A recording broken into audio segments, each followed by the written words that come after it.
The world's attention is fixated on the dramatic events in Ukraine, the Alaska summit, and Trump's meetings with Zelensky and his Western backers. But beneath the headlines, a silent geopolitical chess game is quietly reshaping the global order. A move that seems to defy logic at first glance is actually part of a far-reaching strategy. Today, we uncover why the Trump administration has just made a decision that appears to favor China, and how this could mark the beginning of a monumental deal that keeps the entire world on edge. Get ready to see how U.S. foreign policy has transformed into a brutal game of power where there are no permanent friends, only permanent interests. Let's start with the shocking designation of the BLA, the key piece on the chessboard. Recently, the United States classified the Balochistan Liberation Army, or BLA, as a foreign terrorist organization. On the surface, this move seems perplexing. The BLA is a militant group that has historically attacked Chinese projects. Yet, Washington decided to blacklist them. But the BLA is no minor threat. Over the past 3 years, they have carried out a series of brutal attacks, including the deadly hijacking of the Jafar Express train and strikes against the China-Pakistan Economic Corridor, or CPEC, the flagship project of China's Belt and Road Initiative. These attacks were so effective that they helped paralyze parts of the CPEC. Until now, Washington had largely turned a blind eye to the BLA, seeing them as a convenient tool of pressure against China. But this sudden designation sends a clear signal, a direct message to Pakistan, and is part of a surprising and rapid diplomatic and military rapprochement between Washington and Islamabad. This is the first move in a master plan aimed at redefining the roles of Asia's key players. The shift also coincides with a starkly hardline stance toward India from the Trump administration. Although Trump surrounded himself with officials sympathetic to India, his government is attempting to subordinate New Delhi, leveraging Pakistan as a strategic counterweight. The U.S. needs an agreement with Pakistan to fulfill its promise of returning to Afghanistan, particularly to the strategic Bagram Air Base. The unprecedented meeting between Trump and Pakistan's Chief of Army Staff, Field Marshal Asim Munir, signaled that the United States is willing to overlook human rights and democratic concerns in exchange for an understanding on Pakistan's alleged intercontinental missile program. What does Pakistan get in return? Military and economic access to Afghanistan, preferential deals in critical minerals, and stakes in the emerging cryptocurrency market. There are even reports of a potential oil deal with the U.S., which could shift Pakistan away from negotiations with Russia. Meanwhile, India is being punished. Trump has threatened 100% tariffs on BRICS countries, directly impacting India's economy. He has also threatened to revoke sanction exemptions for the strategic port of Chabahar, a vital trade route with Iran and Central Asia that bypasses Pakistan. Perhaps the most humiliating blow, Trump claimed to have mediated a recent India-Pakistan conflict, a claim India has strongly denied, seeing it as an affront to its sovereignty. Trump's strategy extends far beyond Pakistan. The real objective is to slow India's rise and delay the decline of U.S. unipolar hegemony. A strong, prosperous India could counterbalance China, but the administration fears that a too powerful India accelerates the global shift toward a multipolar world. To achieve this, Washington is repositioning its chess pieces. Joint U.S.-Israeli actions in Iran, coupled with tensions between Russia and Azerbaijan, have weakened the viability of the North-South Transport Corridor, a critical trade route between Russia and India. This may transform the Pakistan Railway through Pakistan into the sole land corridor connecting Russia to the Indian Ocean. With influence restored in Pakistan, the U.S. could control this vital route on Russia's behalf. Here's where the BLA designation comes into play. It's not just a signal to Pakistan or India, it's a message to China. By labeling an anti-Chinese group as terrorist, the U.S. signals that it may ease opposition to projects like CPEC, which China considers vital. This could be part of a broader deal to enter a G2-esque scenario, where the two superpowers effectively carve the world into spheres of influence. India's rise threatens this plan, making containment a strategic necessity.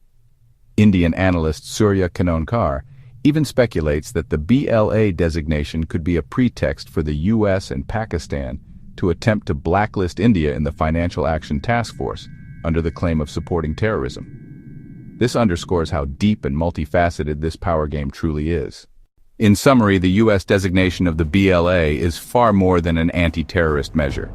It is a carefully orchestrated power play aimed at reshaping Asia's geopolitics. Washington is using its new rapport with Pakistan to pave the way for a larger deal with China, united by the goal of stalling India's rise as a global power. In the global chess game, allies can become pawns, enemies can become partners, and every move, no matter how contradictory it appears, is part of a far grander strategy. The lesson is clear. In foreign policy, there are no isolated actions, only relentless pursuit of national interests. Will this new Trump strategy succeed, or will India manage to maintain its sovereignty and role in a multipolar world? Let us know your thoughts in the comments. The story doesn't end there. In Moscow, an event has been hailed as one of the 21st century's most significant agreements, potentially reshaping Eurasia's future. Russia and Afghanistan signed a historic 30-year strategic partnership deal valued at $3 trillion. Under its terms, Russia commits to supplying Afghanistan with grain, oil, natural gas, fertilizers, minerals, and technological equipment for agriculture and energy. In return, Afghanistan grants Russia extensive rights to develop its rich, largely untapped mineral reserves. Beyond resources, the deal establishes a transit route from Russia to India via Afghanistan, a potential revolution in regional transport and logistics. This agreement was signed in Moscow in the presence of high-level delegations. Russia was represented by government officials, energy and agriculture ministers, and executives from major industrial corporations, while Afghanistan was represented by its interim government, commerce, economic, and infrastructure ministers, along with elders from key provinces where mineral exploitation will occur. To grasp the magnitude, one must consider Afghanistan's wealth of resources. Estimates show enormous reserves of copper, lithium, uranium, iron, cobalt, rare earth elements, and even gold. In 2010, U.S. researchers suggested Afghanistan could become the Saudi Arabia of lithium, a strategic advantage for anyone accessing these resources in the electric vehicle and battery industries. Political instability, lack of infrastructure, and decades of conflict had previously made large-scale exploitation impossible. Russia, with its mining and engineering capabilities, now has a unique opportunity to harness Afghanistan's potential for mutual benefit. Russian companies will receive long-term concessions for critical resources, especially rare earth elements vital for high-tech industries, defense systems, energy infrastructure, and electric vehicles. Afghanistan essentially possesses an industrial-scale periodic table, from molybdenum and tungsten to beryllium and lithium. For Russia, already under heavy Western sanctions, this deal strengthens resource independence for future technological development. Afghanistan gains what it has chronically lacked: stable food and energy supplies. Russian grain deliveries will stabilize local food security and even produce export surpluses. Oil and gas supplies will enable electrification and industrial growth, creating jobs and infrastructure projects from hydroelectric plants to mineral processing facilities. A key aspect is the new transport corridor connecting Russia with India through Afghanistan and Pakistan. This North-South 2.0 corridor could shift Eurasia's power balance. Russian oil and gas could reach Indian ports directly, while Indian products would rapidly access Central Asian and Russian markets. Afghanistan transforms from a mountainous, isolated country into a crucial transit hub, generating billions in transit fees and boosting transport infrastructure.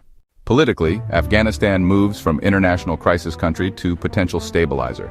Economic development, job creation, and social investment could reduce radicalism and strengthen central power. For Russia, this ensures a strategic ally controlling key trade routes. International reaction is intense. Western media claim Russia seeks to consolidate influence and displace U.S. and NATO presence. Chinese analysts see opportunities for Belt and Road cooperation. Indian experts see cheaper Russian energy as a crucial economic factor. Environmentally, Russian companies committed to low-impact technologies, ecosystem restoration, and renewable energy projects such as solar and wind power, providing electricity to remote regions. Access to Afghan resources positions Russia as a leader in critical materials for electrification and renewable energy. Lithium, cobalt, nickel, and rare earths are central to global industrial transformation. Russian technology combined with Afghan resources creates a potent industrial symbiosis, with impacts far beyond regional borders. Socially, the agreement opens avenues for employment, technical education, and a potential civilizational transformation for Afghanistan. Thousands of young Afghans will receive training in Russian universities and technical centers. The deal is not merely economic, it is civilizational, guiding the construction of a new social reality. Naturally, the scale involves risks. Afghanistan's political instability or external pressures could threaten implementation, and international actors may attempt to sabotage the project. Yet Moscow and Kabul assure that mechanisms in the treaty mitigate risks, including a joint security council to protect infrastructure and mineral sites. The Moscow deal is already historic, showing how nations with decades of crisis and external pressure can unite for mutual benefit. $3 trillion over 30 years, a strategic transit corridor, resources spanning nearly the entire periodic table, and a new regional security architecture, all point to a new era in which Eurasia gains autonomy, independence, and the ability to assert its own rules in the global game. Experts agree that if implemented at 70–80% efficiency, Afghanistan could evolve from a third-world country to an industrialized state, while Russia consolidates its role as a Eurasian energy and technological superpower. The debate is open. As Trump maneuvers to destabilize this geopolitical chessboard, countries are asserting their sovereignty and strategic interests. The world is watching, and history is being made. So if you found this analysis compelling, give it a like, subscribe, and as always, stay informed, stay strong, pursue truth, and act justly. Until the next episode.